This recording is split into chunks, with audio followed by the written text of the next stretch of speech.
Hello बच्चों, welcome to Sunil academy. और आज हम करेंगे बेटा क्वाड्रिलेटरल चैप्टर की एग्जांपल नंबर 4। ये एग्जांपल भी बाउंडेड है और एग्जाम में पूछी जा सकती है, इसलिए इसको करना भी जरूरी है। तो चलिए बेटा स्टार्ट करते हैं आज की वीडियो। पहले तो समझते हैं ये एग्जांपल है क्या। एग्जांपल कहती है two parallel lines L and M। मेरे पास दो पैरेलल लाइन दे रखी है बेटा L और M।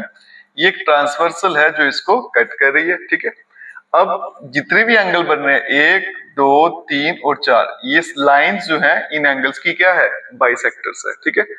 इन एंगल बाइसेक्टर से जो आपके सामने कोऑर्डिनेटर बन रहा है बेटा ए बी सी डी, ये एक रेक्टेंगल है, ये मुझे प्रूफ करना है। You have to proof A B C D is a rectangle.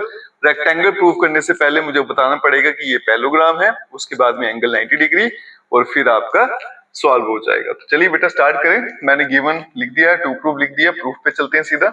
अगर आप ध्यान से देखो L और M जो है वो दोनों पैरेलल है, तो इसका मतलब ये पूरा एंगल, इसको मैं डॉटेड बना देता हूं, और ये पूरा एंगल, ये दोनों आपके इक्वल रहेंगे। क्यों रहेंगे? क्योंकि अल्टरनेट इंटीरियर एंगल, बड़ा सिंपल सा कंसेप्ट है, ठीक है। तो हम लिखेंगे बेटा angle PAC equals to angle ACR। क्यों रहेंगे बेटा? अल्टरनेट इंटीरियर एंगल्स, क्योंकि L जो है वो M के पैरेलल है, ठीक है बच्चों।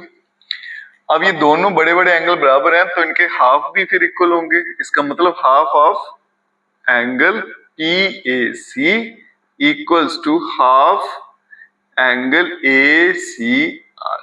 तो PAC अगर आप ध्यान से देखो तो ये पूरा एंगल है PAC, इसका आधा है ये वाला पोर्शन, ठीक है, जिसका नाम है BAC, ठीक है।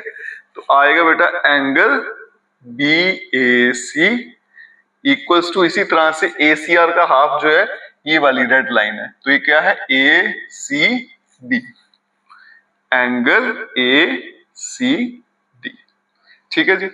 अब ध्यान से देखो बेटा, ये दो एंगल आपस में इक्वल हैं, ये छोटे छोटे, ठीक है। अगर ये दो एंगल इक्वल हो जाए तो मैं लिख सकता हूं कि मेरी AB और CD आपस में पैरेलल हो जाएंगी। क्यों हो जाएंगी बेटा? यहाँ पे देखो ये Z की शेप बन रही है, ऐसे इसको ट्रेस करिए। तो जब भी Z की शेप बनती है तो कौन सा एंगल बनते हैं? अल्टरनेट। और अगर अल्टरनेट इंटीरियर एंगल इक्वल हो जाए तो लाइंस क्या रहती है? पैरेलल। तो मेरे जो अल्टरनेट इंटीरियर एंगल है वो दोनों इक्वल प्रूव हो चुके हैं, तो इसका मतलब मैं लिख सकता हूं AB पैरेलल CD। रीजन क्या रहेगा बेटा? कि alternate interior angles are equal, ठीक है। इसी तरह से मैं बता सकता हूं कि ये वाली साइड, अभी तक ये दो पैरेलल प्रूव होगी, मैं बता सकता हूं कि ये वाली साइड और ये वाली साइड भी आपस में क्या है? पैरेलल है। Similarly we can prove that BC parallel AD। अब अपोजिट साइड्स अगर पैरेलल हो जाएं तो कोऑर्डिनेटर जो होता है उसको क्या बोला जाता है? पैरेललोग्राम। इसका मतलब ABCD इज ए पैरेललोग्राम। एक काम खत्म हो गया। अब मुझे क्या बताना है कि कोई एंगल जो है इसका वो 90 डिग्री का है, फिर ये रेक्टेंगल बन जाएगा। अब कैसे करेंगे बेटा? मैं इसको मिटाता हूं। अब इसको ध्यान से देखना, यहां से लेके यहां तक और फिर यहां से लेके यहां तक, ठीक है।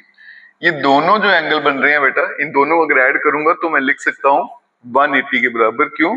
लीनियर पेयर, ठीक है।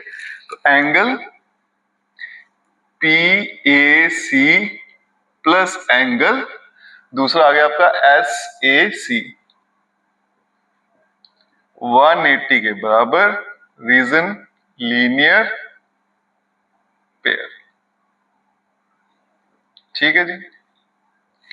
अब देखिए बेटा PAC जो है, अगर मैं इनका हाफ कर दूं,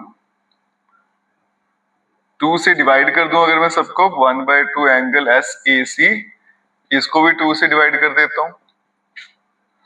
PAC का हाफ जो है बेटा वो ये एंगल है और ये वाला भी है, मुझे ये वाला चाहिए, तो मैं लिखूंगा इसको BAC। तो एंगल BAC प्लस SAC, इस बड़े एंगल का हाफ ये भी है और ये वाला भी है, तो मैं ये वाला यूज करूंगा जिसका नाम है A B, angle C A D, और ये बेटा कैंसिल होके 90 डिग्री। ठीक है, अब ध्यान से देखो बेटा, ये वाला एंगल प्लस ये वाला एंगल, इन दोनों को जोड़ दूंगा तो क्या बनेगा, एंगल ए। तो एंगल ए कितना डिग्री बन गया, 90 डिग्री। और एंगल ए अगर 90 का है तो ये पैरेललोग्राम थी, तो ये भी 90 का हो जाएगा। ठीक है, फिर ये भी 90 का हो जाएगा, क्योंकि एडजेसेंट एंगल का सम कितना रहता है, 180, ये भी 90, तो चारों एंगल 90 का हो जाएंगे। ये आपका क्या बन जाएगा बेटा, rectangle. Therefore A B C D जो है is a rectangle, hence proved. ठीक है जी, यहीं पे खत्म होता है इसका प्रूफ। इंपॉर्टेंट है, एग्जाम में पूछी जा सकती है।